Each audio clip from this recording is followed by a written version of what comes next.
Uh, Okay, so we we completed the study of the Likutei Amorim, the 53 chapters of Tanya. Very timely. In 1 week from tonight is the 19th of Kislev, which is the anniversary of the what's known as the Rosh Hashanah of Hasidus. So this is a very timely time to be talking about, or to be summarizing, or getting a fresh perspective on the Likutei Amorim. And I recently heard Rabbi Zeberman speak about Tanya, and I liked what he had to say. So I ambushed him, and he very politely agreed to be laywayed and brought into our conversation. So Rabbi Josh does primarily, you'll correct me if I'm wrong, but primarily the adult education in Chabad of the Tri-Valley in Pleasanton. And I'll share some of that wealth with us. So, Rabbi Zeberman, it's all you.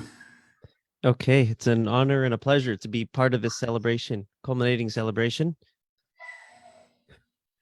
The Tanya is, I use this word lightly, but the word life-changing, the word life-changing is scary. It really is a scary word. And especially when you hear it from a rabbi, right? It's like, it's really bad for marketing. It's one of those words rabbis don't want to use in any of their marketing material. But I really think the Tanya is life-changing, or perhaps life-clarifying, a little less intimidating, right? It clarifies what life is all about. About 9 years ago, I was working in a yeshiva, in a Jewish educational center in Florida. It was a yeshiva for young college-age students who didn't have a formal education growing up, and they wanted to kind of catch up. These were students between, 18 to like 30. There was this one student there. He was 24 years old at the time, and he found out he was Jewish 6 months prior. He didn't know he was Jewish his whole life growing up. He had a wacky story. He grew up he was part of a gang in Los Angeles, and had this whole epiphany. He was able to escape the gang, was raised as a Christian by his parents, and he ended up leaving the gang. He ended up moving to Vegas, getting his life on track, and he always felt like he was connected to God. He always felt like this, and his connection to God felt different than everybody else. Everybody else is like, dude, why are you talking about God all the time? And he always just felt this deep connection. And what happened was his mother unfortunately got ill. At the time when this was taking place, she thank God got better, but she had a tumor, and the doctor told her that her time is coming near. Although thank God it wasn't. I guess that was God's decision. The doctor told her time was coming near, and she was adopted. She didn't know who her real parents were, and the adoption agency decided to release a packet of her entire genealogy. She finds out she's Jewish. This boy finds out he's Jewish. He goes off to yeshiva. I'll be honest. It wasn't like, I'm Jewish, let me start embracing everything. That wasn't his perspective. Everything was, starting from scratch. Like, what is that scroll that you're pulling out of that closet in the sanctuary? What are those boxes on your head? It really challenged me to answer questions that, kind of grew up with. And it's like, no, you really got to go back to basics, to raw Judaism. And by the time he was out of there, he ended up moving to Israel, and he was on fire. He was passionate about his Judaism. He was always passionate about God, but he didn't understand. He had a hard time with understanding the framework of Judaism, why the structure, why can't they just connect to God? But eventually he got it, and he was on fire. The guy gets married, and he's living in Tel Aviv. We have somebody here from Tel Aviv, right? Visiting us from we have a Tel Aviv visitor. So he's living in Tel Aviv, and he's working at a security company. And this is a fellow, again, just to give you the imagery here. He's a nice Jewish boychik. He really is, but he didn't grow up that way. So he grew up as part of a gang, a Mexican gang in Los Angeles. So he's covered in tattoos. He has a stellar vocabulary, if you know what I mean. um, which is why he prefers speaking in Hebrew, because he's able to speak a little bit more refined in Hebrew, because he's kind of starting over. And he's wearing a kippah and tzitzit at work in Tel Aviv. And there's a coworker there that's kind of trying to read him, trying to figure out what his deal is. And he says, "Can I ask you a question? I'm sorry. I hope this doesn't come off judgmental, but who are you? Are you religious? Are you secular? What are you?" He says, "I'm certainly not religious." He says, "You're not religious?" He says, "Why are you wearing a kippah and tzitzit?" He says, "Look, I wear a kippah, I wear tzitzit, I put on tefillin every day. I keep kosher, I celebrate Shabbat, I celebrate the holidays, but I'm not religious." So the guy says to him, "You're not religious. Why are you doing any of this? Why would you put yourself through all this? You're not even religious." He says, "I don't have to do this. I get to do this. I'm in love with God. I'm not in a religion. I'm in a relationship." This Israeli fellow who was trying to figure out who he was just floored. His mouth was dropped. He says, "Whoa." He says, "Can I put on tefillin with you?" That's what he says. This gentleman had tefillin in his car, and they ended up putting on tefillin together, and he was able to share the embrace, the love, the warmth of Judaism with this other guy. To me, this is exactly the message of what the Tanya is. I'm not in a religion, I'm in a relationship. I don't have to do mitzvahs, although I do. I get to do mitzvahs. I get to be a part of this relationship. You know what this reminds me of? Chapter 33 of Tanya. Chapter 33 of Tanya talks about faith. And it quotes the famed prophet Habakkuk. Habakkuk says, "Wait a minute, there's a lot of mitzvahs, 613 mitzvahs." That could seem like that could seem pretty heavy. And by the way, each mitzvah has so many details. Each mitzvah has hundreds and maybe even thousands of details on how to do it right.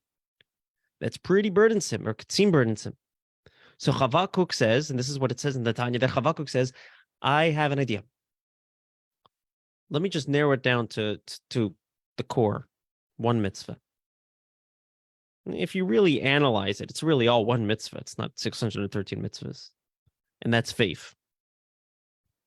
There's really one mitzvah, faith, our connection to God. There's 613 ways of expressing those mitzvahs. And the Tanya there says, adapt that attitude, and now you've brought life to our observance. We've brought life to the relationship. The Tanya is an incredible paradigm shift from seeing Judaism, and by the way, you see this immediately in chapter 1 of Tanya, where he tells us that there's this shift from Judaism being a point system, focusing on how I'm rewarded, to a relationship, focusing on who I am at my core. Now, it is a relationship, but even the most beautiful of relationships can have tension. And one of the functions of the Tanya is to help us resolve that tension. There's this tension between what I value and the reality of how I seem to what I seem to be drawn toward. I value God. I value his Torah. I value what seems to be a higher purpose and a truth and a mission in life, but that doesn't seem to be what I crave.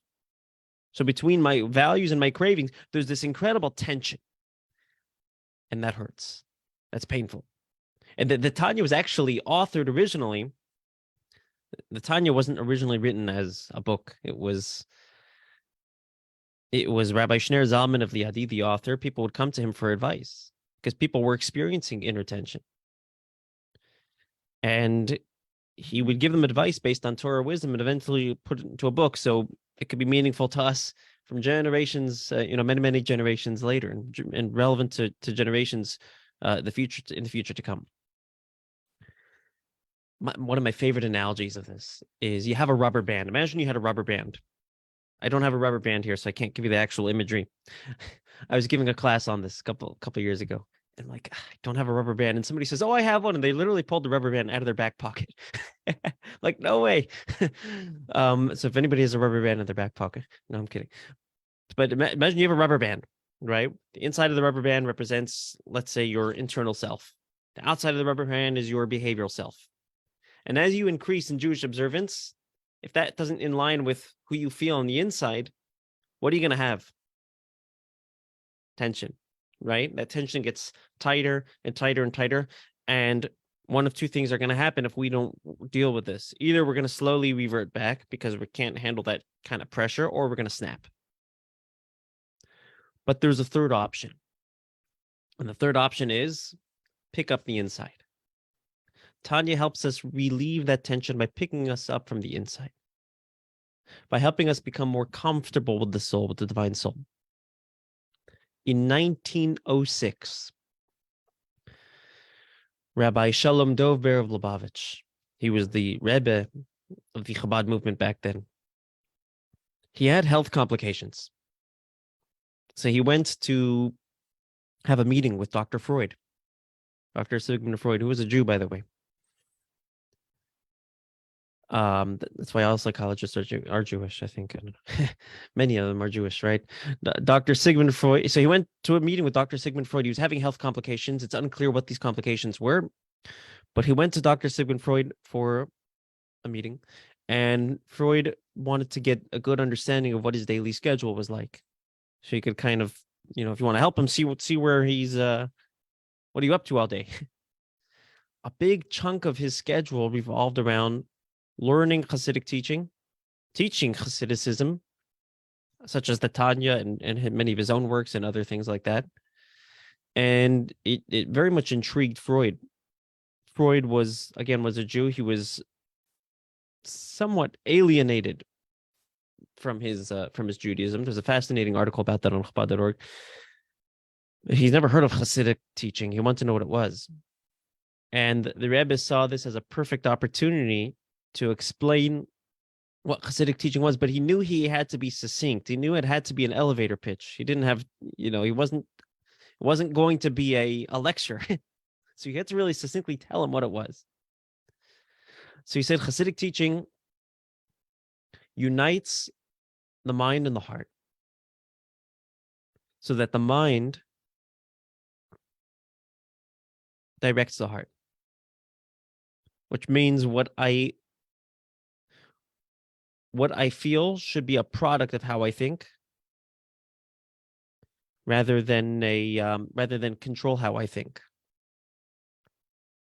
I should see truth objectively, and that should impact what I'm passionate about, as opposed to becoming what I'm passionate about becoming the truth, right? The other way around. If Freud didn't understand, he said, psychologically, these are two different worlds. How could you unite the two? And the Rebbe told him they are two different worlds. And that's what we're here to do. We're here to either build a bridge between the two.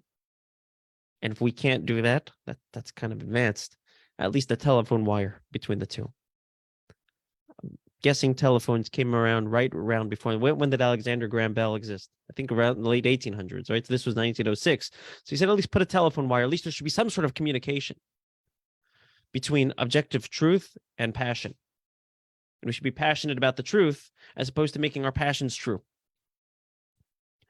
Freud was enlightened by this idea. This is a simple paradigm shift, switching from body to soul. If you look on the very first page of Tanya, the cover page of the Tanya, where he tells us what the goal of Tanya is, it's a couple of lines. When we were in rabbinical school and we were studying this, our rabbi gave us like a 3-hour lesson on those couple of lines. He tells us that the entire Tanya is based on one biblical verse. Moses is about to pass away, and he's giving a pep talk to the Jewish people toward the end of Deuteronomy. And he tells the Jewish people that you don't have to travel far. You don't have to travel across the sea for a relationship with God. You don't have to go go to heaven for a relationship with God. Ki karov elecha hadavar ma'od. This matter is actually very close to you. This relationship with God is very close to you. And the Tanya is here to explain how it's close. Well, because it's within us. We just need to make a paradigm shift, a shift from being more body-oriented to soul-oriented, right? Chapter 32 of Tanya. When we shift from being body-oriented to soul-oriented, when we make that shift, we become more comfortable with our values, less comfortable with our cravings. We identify more with what we value than what we crave. Ultimately, we crave what we value because our values are stronger, where the mind rules the heart. About a year and a half ago, 2 years ago, I was counseling a couple, coaching them.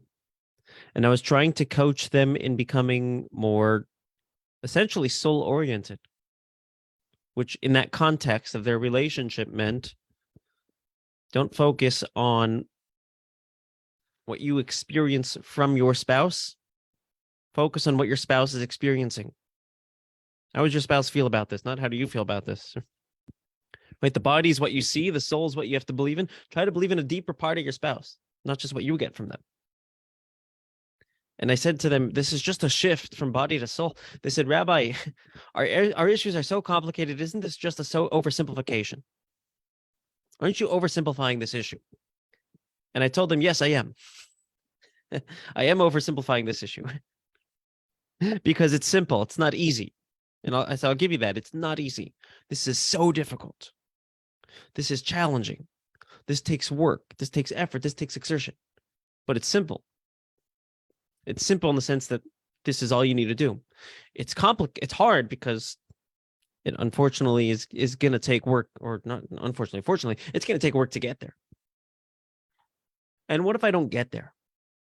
Okay, we talk about that in Tanya as well. We talk about that in chapter 27. We talked about that in chapter 35. Value in the action itself, value in the effort itself.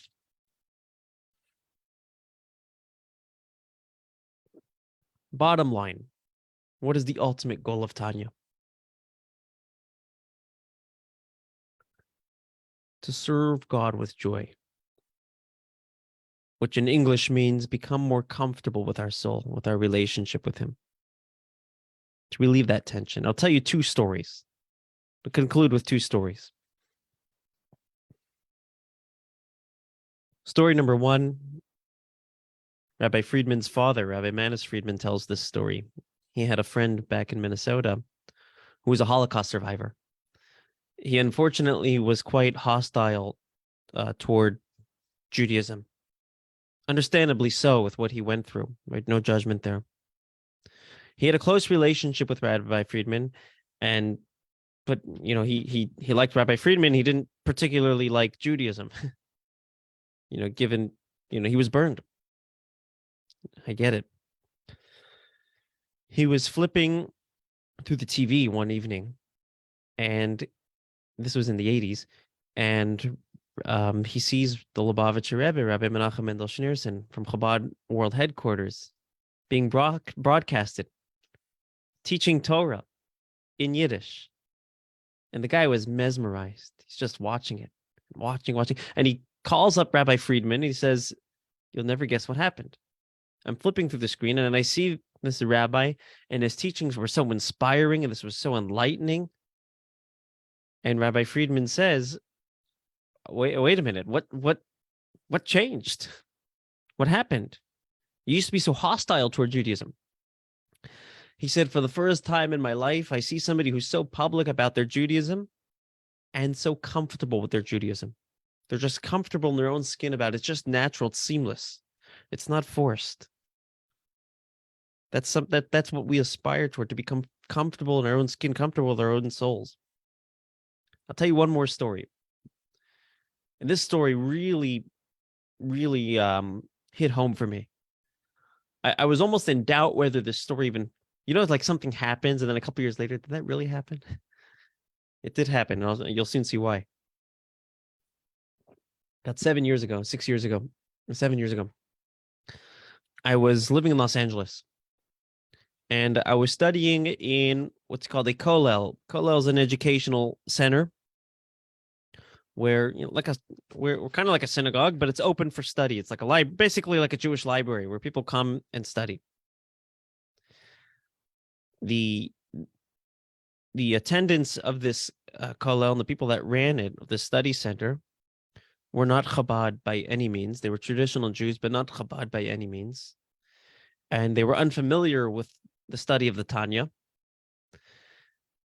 And I don't want to use the word hostile toward Tanya, because that's a little extreme, but they were a little bit, I would say, apprehensive toward Tanya because they didn't know what it was. They came, they weren't familiar with Hasidic tradition, although they were traditional Jews. And things that you aren't familiar with can be scary sometimes. I get it. I was there studying Tanya with somebody at this educational center. And this young man, at the time 24 years old, overhears us and he's intrigued. And he just says, "Can I interrupt you? Can I talk to you afterward?" I said, "Sure." Afterward, I go up to him and said, "What's going on?" He says, "What you're studying is quite intriguing. Can we study together?" I said, "Sure, I'd love to." I said, "When are you available? Can we do mornings?" Services at that point, there was a daily service there at 8 o'clock. I said, "Maybe we can do like 7:30. He says, "I'm not a morning person." I said, "What time are you up in the morning? What's the earliest we can do?" He says, "Let's not talk about that. Let's do something in the evening." I said, "Okay."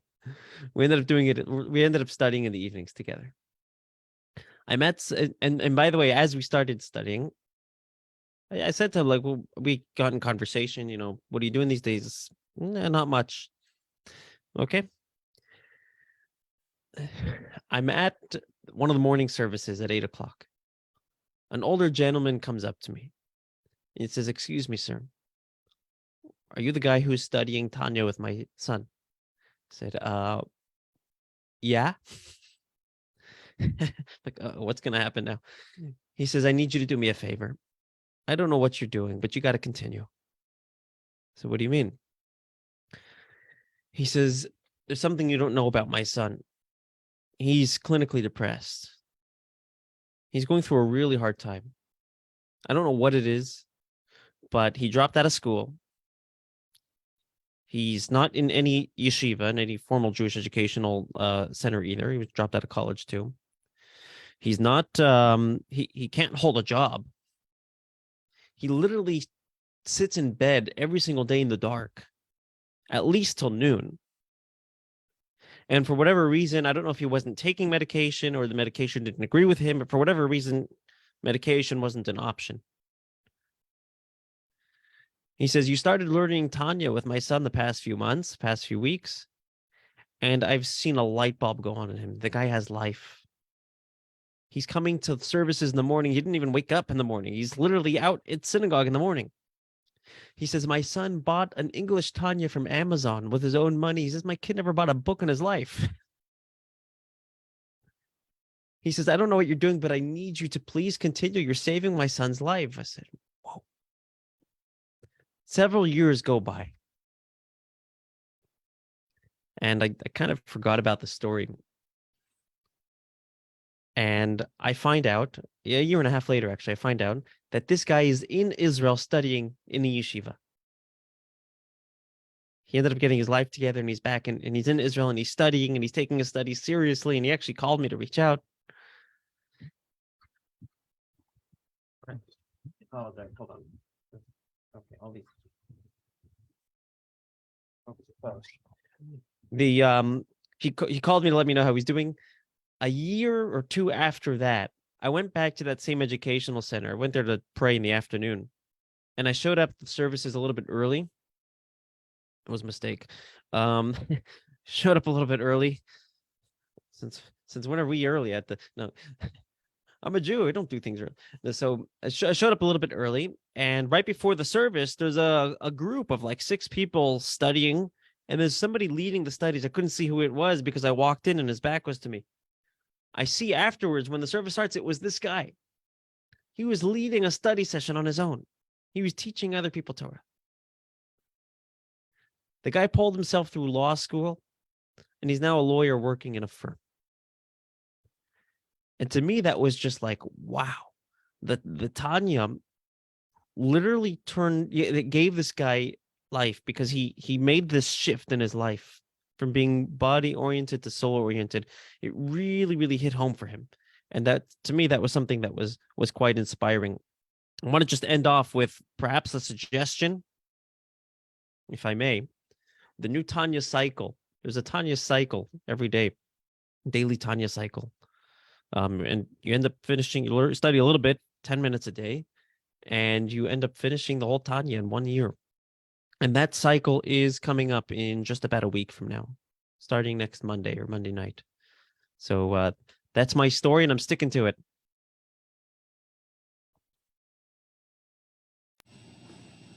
Yasher Koyach. My pleasure. The story about that guy reminds me of an incident. Those that know me here know I work in the prison system.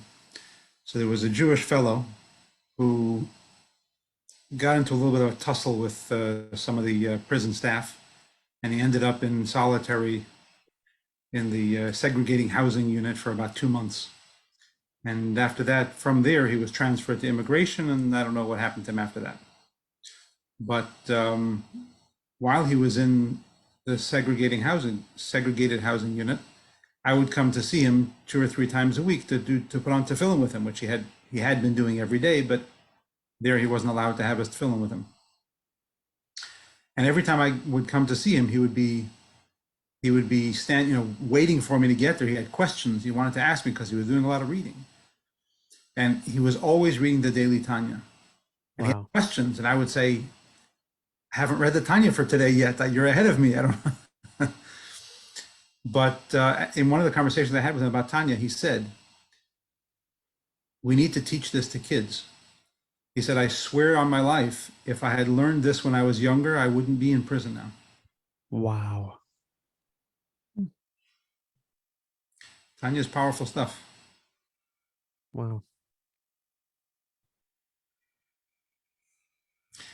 Anyway, thank you very, very much. This is it's a beautiful treat.